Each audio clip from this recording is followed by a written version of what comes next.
Riboku's true weakness might be one of the most intriguing concepts in the entirety of Kingdom, and the beauty of it is that despite more than 800 chapters, it still remains a giant mystery box.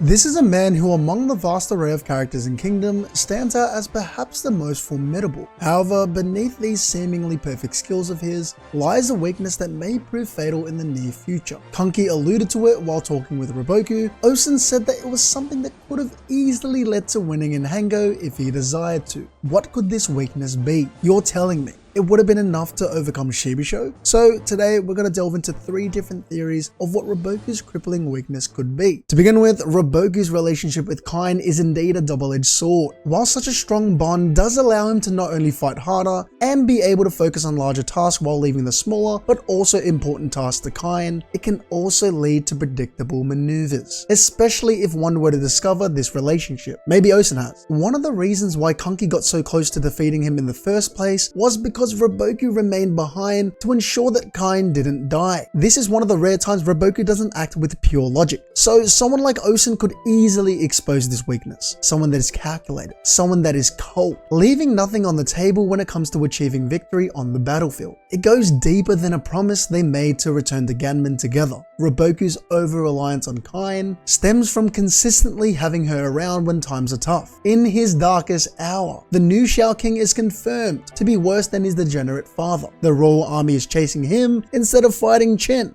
No hope to be found at this point. And the one reason he continues to fight is a young woman's love and belief in him, none other than Kaine's. She alone is his peace. She alone might well be Xiao's savior, let's be real. So this is one of the more obvious theories for what Riboku's true weakness could be. It's something the logical Osen would toy with if he was not so focused on trying to recruit Riboku instead of simply defeating him. A different weakness that could be plaguing Riboku is his lack of willingness to move away from the status quo. He has a tendency to act on pure logic, which leads to less risky decisions. This means he won't actually do everything in his power to win or achieve victory, just what he thinks is everything in his power. It's exactly as Kanki said, despite being someone so strong to the point of besting him, Riboku is an ordinary guy. He isn't someone like Shin who was using all his strength to quite literally try to change the world as we know it. He would rather waste away and struggle for eternity because that's simply the way the world works in his eyes. Riboku is supposedly in the eyes of Xiao a great hero, and this hero believes the constant back and forth between periods of war and peace is the ultimate destiny and reality for all humans. So Riboku goes against the entire idea of truly strong people in Kingdom. The strongest possess a weight about them. Those that are strong at least possess some type of dream. And so even though Riboku's military prowess can't be ignored, he doesn't have the weight to best the strongest. Think about the truly great generals we love.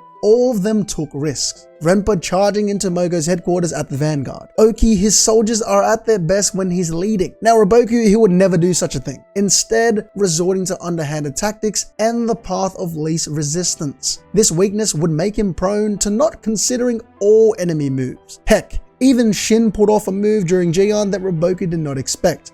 Logically. Moving on, this one can't be ignored. Riboku's performance in the political court, being a far cry from his ferocity on the battlefield, can definitely be a critical weakness. He is a generally good guy with solid morals, but as much as he is beloved by the people, he might be hated to about the same degree by those in the court. This is all because Riboku wasn't lying. Any sane person would think he was when he told Ryufui that he was a coward, that if he had it his way, he would resign all posts, land, titles, and retire to farmland while tending to sheep. The peak bystander. Riboku refusing to play the game like Seiin Ryufui did in the past makes it difficult to place forward any real change without the trust of those with the power to make change.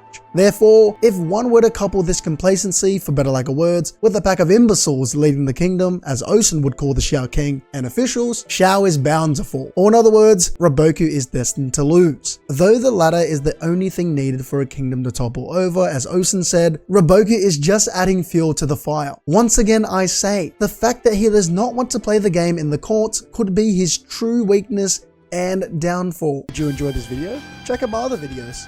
Be sure to subscribe and ring the bell to stay updated on my latest videos. I appreciate you guys.